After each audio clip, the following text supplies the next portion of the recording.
और सुधा छोटी है, छोटी, पर सुधा का नियम था। सुधा का एक नियम था, किसी भी वृक्ष की छांव के नीचे बैठती थी और भगवान शंकर के मंत्र का स्मरण करती थी। नमः शिवाय, ओम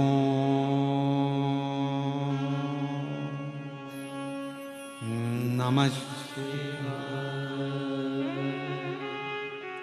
नमः शिवाय, ओम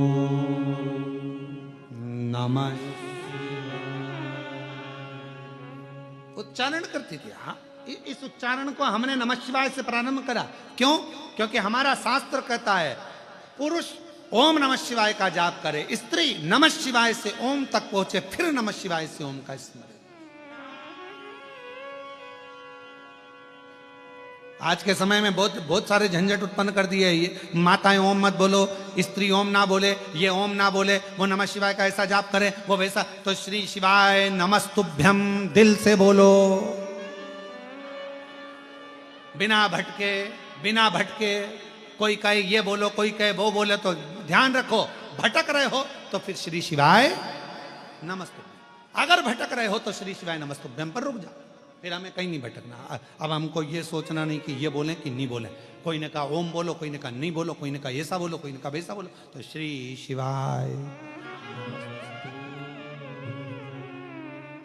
श्री शिवाय नमस्तुभ्यम, श्री शिवाय नमस्तुभ्यम, श्री शिवाय नमस्तुभ्यम, श्री शिवाय नमस्तुभ्यम। क्यों भटके? तो नमः शिवाय, ओम नमः शिवाय, नमः शिवाय, ओम नमः शिवाय। सुधा का नियम था, वृक्ष की छांव में बैठती थी और उस वृक्ष की छांव में बैठकर शिव के मंत्र का, पंचाक्षर षडाक्षर मंत्र का स्मरण करती। क्यों? किस लिए? महाराज, हमारे शास्त्र वर्णन करते हैं किसी घर के अंदर बैठकर तप करा तो एक मंत्र का एक फल मिलता। समझना जरा बहुत अच्छे से, एक मंत्र का एक फल। किसी सरोवर के तट पर जाकर, नदी के तट पर जाकर मंत्र जपा तो एक मंत्र का 10 गुना फल। कितना? 10 गुना। और समझना, किसी तीर्थ में जाकर जपा तो एक मंत्र का 100 गुना फल। किसी ज्योतिर्लिंग में जाकर जपा तो एक मंत्र का 1000 गुना फल। और क्या कहा? बट वृक्ष, पीपल वृक्ष, बेलपत्र वृक्ष, आंवला वृक्ष, शमी वृक्ष, जो पूज्य वृक्ष हैं, पंच पितर के पंच जो वृक्ष कहे गए हैं, इन वृक्ष के नीचे बैठकर यदि मंत्र का जाप एक बार भी किया तो उस वृक्ष में जितनी पत्तियां होती हैं, लाख करोड़ जितनी होगी, उसका पूरा पुण्य एक मंत्र का करोड़ गुना पुण्य प्राप्त हो जाता। नमः शिवाय, ओम नमः शिवाय, नमः शिवाय, ओम नमः शिवाय।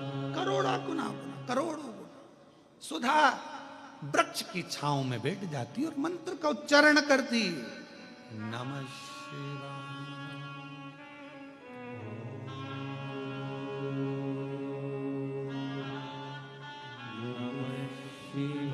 बैठी है, सुधा जप कर रही है, मंत्र उच्चारण कर रही है।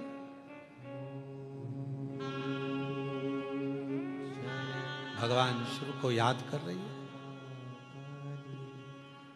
कोई पूजन नहीं जानती, कोई आराधना नहीं जानती, कोई साधना नहीं जानती, और कोई साधना नहीं, कोई उपाय नहीं, कोई उपासना का तरीका नहीं, बस मंत्र का स्मरण, नमः शिवाय,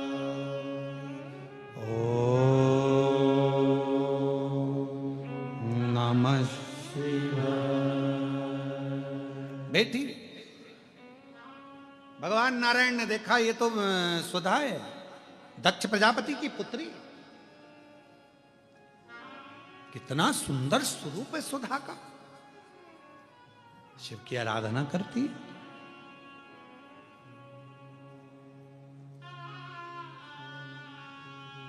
दक्ष प्रजापति की जितनी बेटियां थी सबको, सबके पुण्य को देखा गया।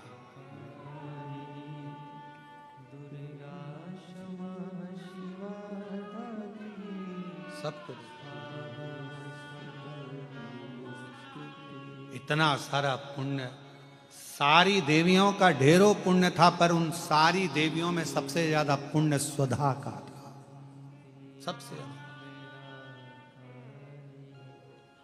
सबसे ज्यादा पुण्य सुधा का, सबसे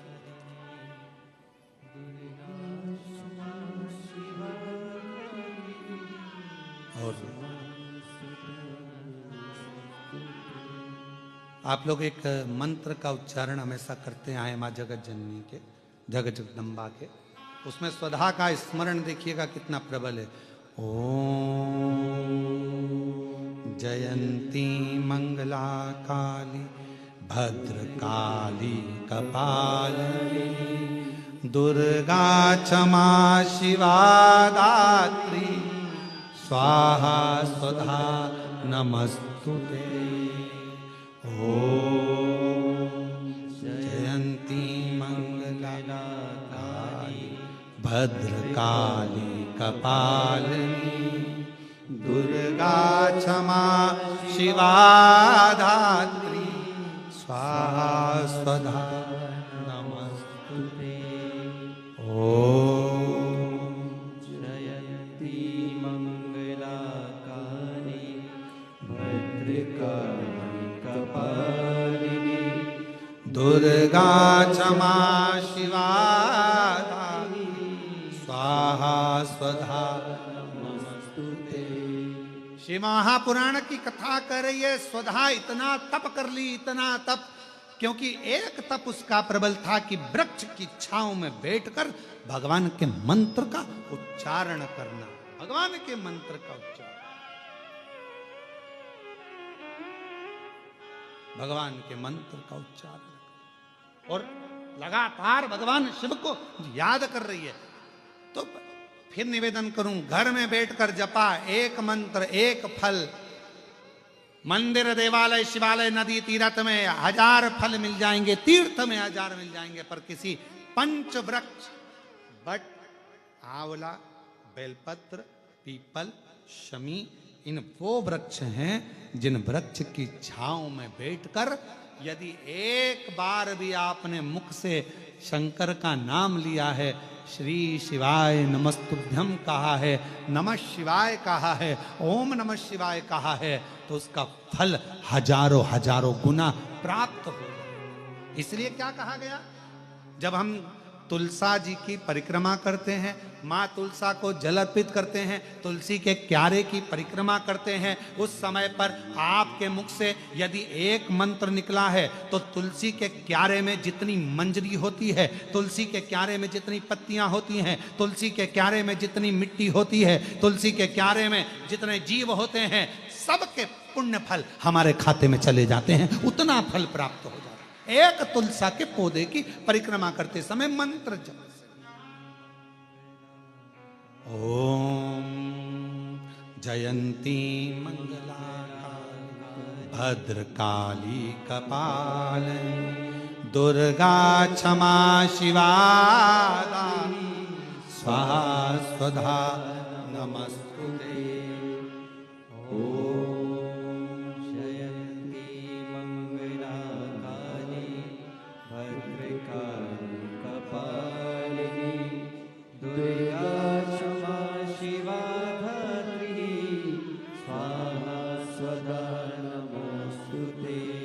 भगवान शिव की उच्चारण कर रही है वृक्ष के नीचे। इसलिए हमारे सनातन धर्म में प्रत्येक सनातनियों के घर में, प्रत्येक हिंदू बहन भाई के घर में और प्रत्येक व्यक्ति के घर में जितने सनातनी है, सबके घर के दरवाजे पर, आंगन में तुलसी का क्यारा होना चाहिए। वो सनातन धर्म की एक प्रखरता है, वो सनातन धर्म की एकजुटता है। एक तुलसी का क्यारा मेरे हनुमान जी ने देखा था विभीषण के दरवाजे। हनुमान जी विभीषण के यहां प्रवेश कर गए। जब हम तुलसी के क्यारे में जल चढ़ाते हैं, तुलसी के क्यारे के पास खड़े होकर भगवान के मंत्र का उच्चारण करते हैं। नमः शिवाय बोलो, नारायण का मंत्र बोलो, ओम नमः भगवते वासुदेवाय बोलो, राम नाम, कृष्ण नाम, शिव नाम, जो तुम जपना चाहो वो जपो। तुम एक बार जपोगे तुलसी के क्यारे के पास खड़े होकर, हजारों गुना फल अपने आप प्राप्त हो जाए। घर में ही, तुम्हें कहीं जाना ही नहीं, घर के अंदर ही।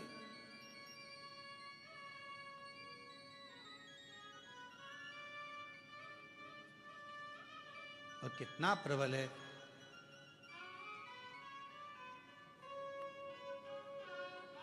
साधु चले पौआ पौआ, चींटी ने बचाई के।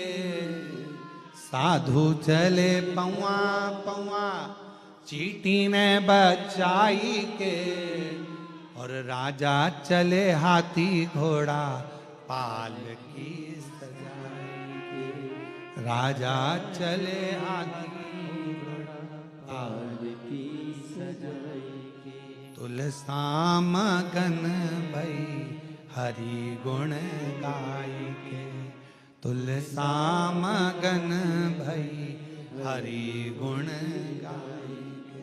हरि गुण गाई के, प्रभु गुण गाई के। तुलसा कब मगन होती है, तुलसा कब प्रसन्न होती है? वृक्ष कब प्रसन्न होता है? बेलपत्र का वृक्ष कब प्रसन्न होता है? शमी का वृक्ष कब प्रसन्न होता है? बेलपत्र का वृक्ष, बट वृक्ष कब प्रसन्न होता है? उसकी प्रसन्नता होती है जब हम भगवान के मंत्र का उच्चारण करते हैं। हरि गुण गाई के, प्रभु गुण गाई के। आप भी बोलो, हरि गुण गाई के, प्रभु गुण गाई के। अरे तुलसा मगन भई, हरि गुण गाई के। तुलसा मगन भई, हरि गुण। ये स्थान भगवान जहाँ बेल, आप लोग कभी कुबरेश्वर धाम गए होगे तो बेलपत्र की वाटिका में अगर पहुंचे होगे, जहाँ खुला हुआ मैदान है, जहाँ कथा होती है उसके पीछे की साइड में खुला मैदान है, वहाँ 21 बेलपत्र के वृक्ष हैं बड़े बड़े। उसी की वाटिका के आसपास बैठकर लोग मंत्र का जाप कर। आप अगर कुबरेश्वर धाम गए होगे तो वट वृक्ष की छांव में बैठे होगे।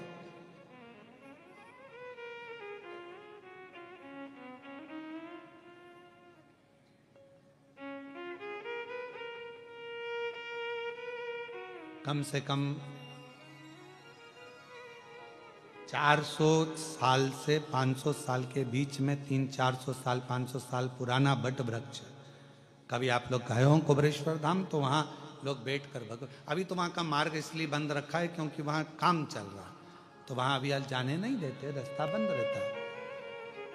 नहीं तो मंदिर प्रांगण के पीछे ही जहाँ कथा होती है उसके ठीक पीछे के साइड में बट वृक्ष बहुत विशाल, उसकी छांव में अगर आप कभी बैठे और शिव नाम का उच्चारण कर कर देखना, कभी बैठकर एक बार दिल से मन से 2 क्षण बैठकर आप उसका उच्चारण कर कर देखना।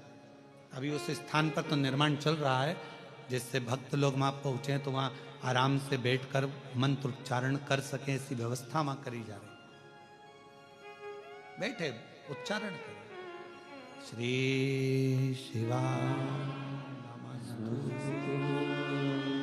कभी मौका लगे और कभी अभी जब वहाँ का निर्माण पूरा हो जाएगा तब आप लोग जब दर्शन करने उस बट वृक्ष की छांव में, जहाँ बेलपत्रियों का कुंज है, बेलपत्रियों का कुंज जहाँ है 21 वृक्षों का, उसके पास में कभी बैठ कर देखिए, 2 क्षण 2 स्मरण कर कर देखो, बैठ कर। केवल कुबरेश्वर धाम आप गए, जरा मंदिर में दर्शन किया और दर्शन कर कर नहीं, कुबरेश्वर धाम के कुछ स्थान है उसका आप दर्शन करो, वहां बैठो, थोड़ा स्मरण करो वहां बैठ कर कि आखिर इस धाम की इतनी महत्वता क्यों है। क्यों इतनी महत्वता, क्यों इतनी?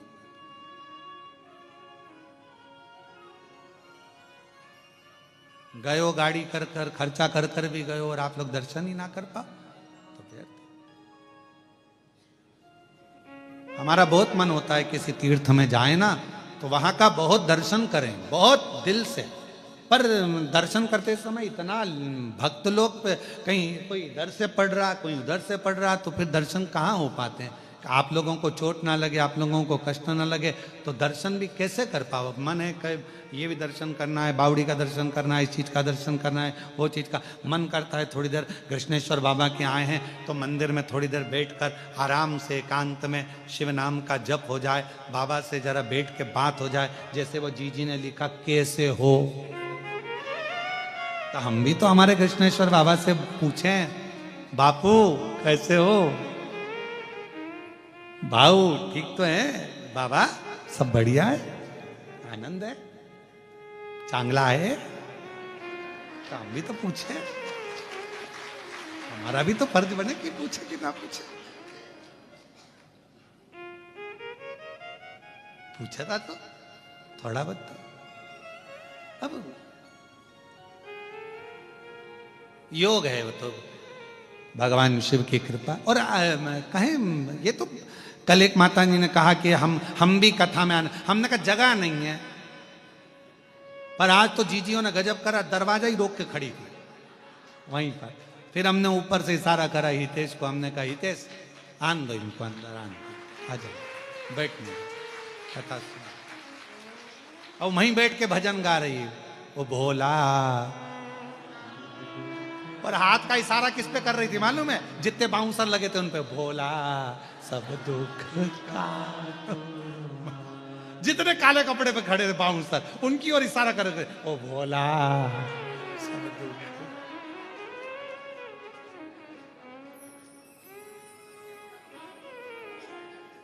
और हम तो कथा में आने के लिए स्नान कर रहे और इनकी आवाज वो भोला सब दुख। स्नान कर कुरा के हम बाहर गए, हमने कहा बात क्या है आखिर, देखे सर लगी लाइन बाहर और सब इशारा करके गा रही भोला।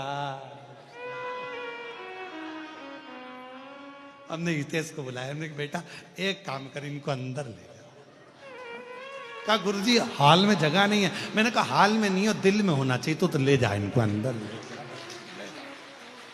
क्या अब सोचे तो क्या।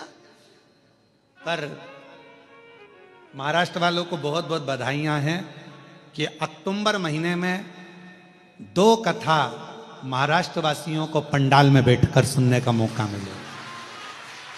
पहली कथा 3 अक्टूबर से 9 अक्टूबर तक जलगांव महाराष्ट्र में दिव्य और भव्य शिव महापुराण की कथा है। बाबा भृंगी शिव महापुराण की कथा का लाभ अपन वहां बैठकर पंडाल में बैठकर लाखों शिव भक्त के साथ उस कथा का आनंद लेंगे। कई लोग बाबा से विनती करने के लिए तरस रहे हैं कि पंडाल की भूमि कब मिले, कब बैठें, वहां की रच कब हमारे जीवन का कल्याण करे।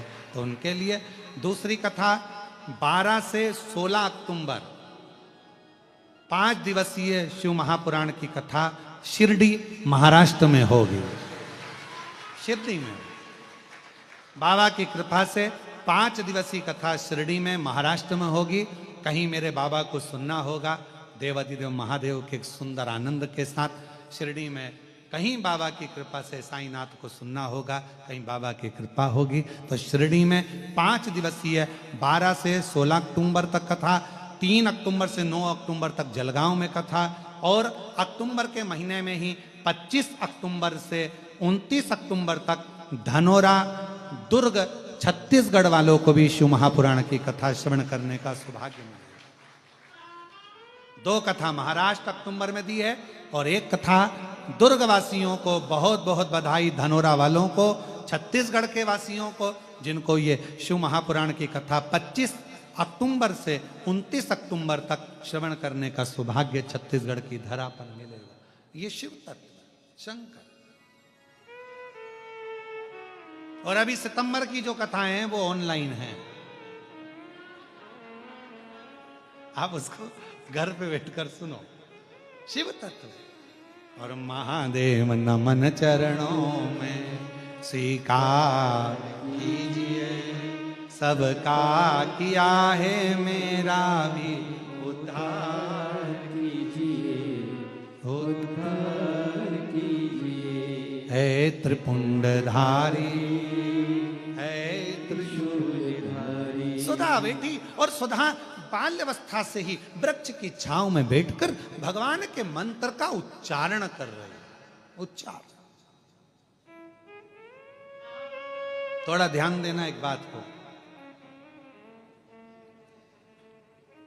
जिस वृक्ष के नीचे बैठकर आप मंत्र का जाप करते हो, उस वृक्ष की पत्ती को नहीं तोड़ना, इसका स्मरण। जिस बेलपत्र के वृक्ष के नीचे बैठकर आप भगवान के मंत्र का उच्चारण करती हो, माला जपती हो, उस वृक्ष की पत्ती को तोड़कर नहीं चढ़ाना, उसको रहने दो।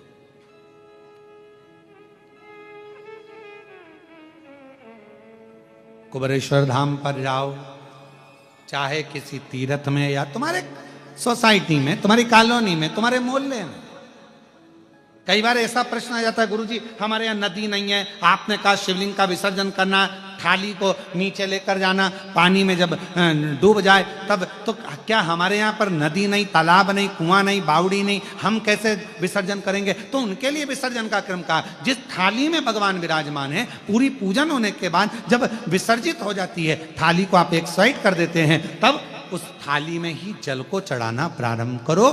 तसले में, पात्र में उस शिवलिंग का विसर्जन करो, उसके बाद उसको किसी वृक्ष में ले जाकर डाल दो।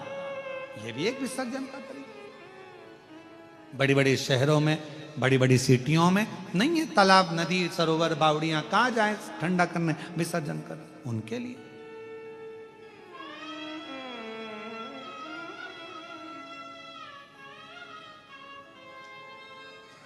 महाराज शिव तत्व कह रहा है, बाबा देवादिदेव महादेव का चरित्र कह रहा।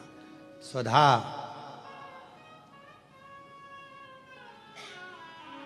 बेटी वृक्ष की छांव में चारण कर रही है, नमः शिवाय, ओ नमः शिवाय, सब बोलिए नमः शिवाय, ओ नमः शिवाय, नमः शिवाय,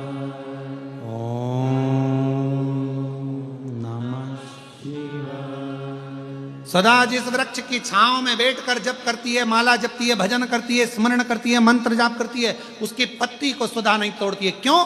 क्योंकि जितने समय तक उस वृक्ष की छांव में बैठकर आप भजन करते हो, तप करते हो, साधना करते हो, उस वृक्ष की पत्ती में वो मूल मंत्र समाहित रहता है।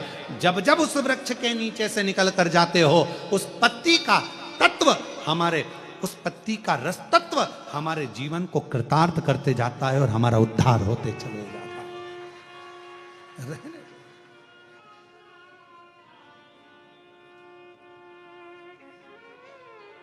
सुधा बड़ी हुई, और जब सुधा बड़ी हो गई, सुंदर बहुत थी, भगवान नारायण ने देखा कि बड़ी सुंदर है, शिव का जाप करती है, शंकर का स्मरण करती है। शिव जी से पूछा जाए कि इसको किसको दिया जाए, ये किसके साथ ब्याहेगी, इसका विवाह किसके साथ होगा, ये शंकर भगवान से पूछा गया।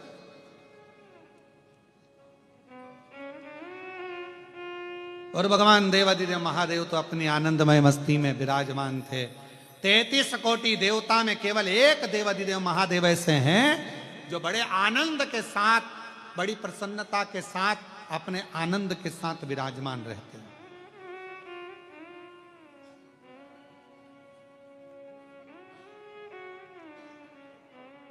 जब लाइफ का बेस्ट चैप्टर चालू होता है ना, तो व्यक्ति अपने शोक करना भूल जाता है। जब बेस्ट चैप्टर चालू होता है,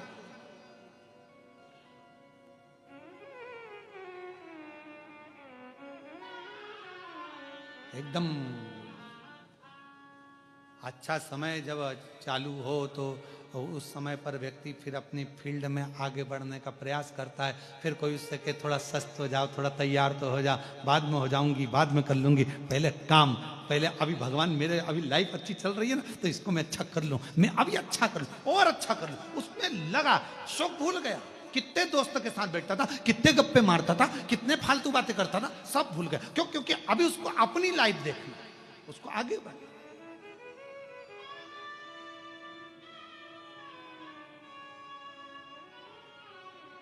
किसी ने बहुत अच्छा कहा है, बुरों की संगत को अगर छोड़ना है तो अपनी क्वालिटी को अच्छा करना प्रारंभ करिए, अपने आप संगत छूट जाएगी। जैसे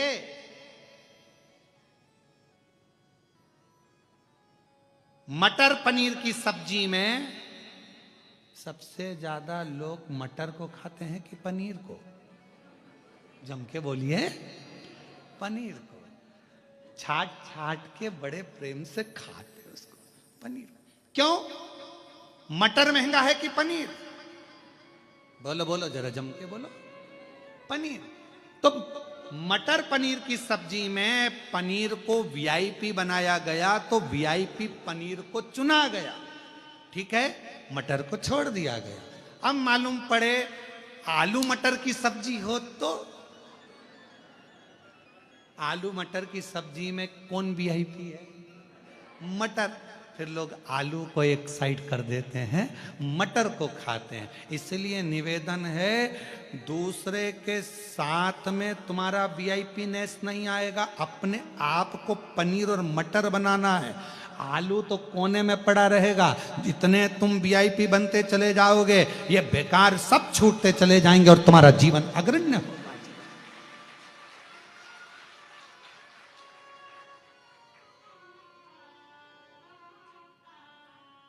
बेकार की बातों में अगर तुम्हारा ध्यान जा रहा है, समझ लेना, समझ जा, पनीर हो ही नहीं तुम, तुम्हारा ध्यान बेकार जगह जा रहा है। तुम्हारा ध्यान अच्छी जगह जाना चाहिए, तुम्हारा ध्यान अच्छी जगह केंद्रित होना चाहिए, तुम्हारा ध्यान अच्छी जगह पहुंचे तो आनंद आता है। दो कुत्ते होते हैं, कितने? दो, एक पालतू एक फालतू। बोलो सही है कि गलत है? दो कुत्ते हैं, एक पालतू एक फालतू है। पालतू कुत्ते को तुमने कहा इधर आओ, कम कम, फिर गो गो, फिर छू, लग जा, पालतू है, लग गया। और फालतू कुत्ता तुम्हारे कहने पे चलेगा? है? चलेगा नहीं। कहोगे चल इधर आ, नहीं आएगा। दो रोटी दी तुमने, जो रोटी दी जब तक तो रहा फालतू कुत्ता, और जैसे ही उसको पड़ोसी की यहाँ से अच्छा माल गया तो फालतू में चलेगा। और फालतू कुत्ते की एक आदत हमेशा रहती, कोई साइकिल से निकला नहीं तो इसने भौंका नहीं, गाड़ी से कोई निकला, फालतू कुत्ता भौंका। पालतू कुत्ता भौंकेगा क्या? हर एक व्यक्ति पे, साइकिल वाले पर, मोटरसाइकिल वाले पर, गाड़ी वाले पर। पालतू कुत्ता नहीं भौंकता, फालतू कुत्ता भौंकता। ऐसे फालतू कुत्ते बहुत सारे हैं। ये मन दो तरह का कुत्ते की तरह होता है। एक होता है पालतू, जो कि सुनकर चलता है, समझ कर चलता है, और एक मन ऐसा हो जाता है कि सब में बुराइयां देखता है, दिन भर भौंकता है, दिन भर अपशब्द कहता है, दिन भर ताने देता है, दिन भर गालियां देता है, दिन भर अपशब्द कहता है। आप पर निर्भर करता है, आप अपने मन को कैसे केंद्रित कर रहे हैं। अच्छाई देख रहे हैं कि बुराई देख रहे हैं? आप मटर पनीर में पनीर को ढूंढ रहे हैं कि नहीं ढूंढ रहे, ये देखा जाए। श्रेष्ठता देखिए, कितने चतुरों आज के जमाने के लोग मटर पनीर में पनीर को अच्छा मान लेते हैं, ढूंढ लेते हैं, और आलू मटर में से मटर को अच्छा मान लेते हैं। तो फिर संसार सागर में जब तुम इतने क्वालिटीवान हो कि पनीर को अच्छा ढूंढ रहे हो, मटर को अच्छा ढूंढ रहे हो, तो संसार में अच्छाई ढूंढने का प्रयास करो। गलत क्यों ढूंढ रहे हो? गलत क्यों?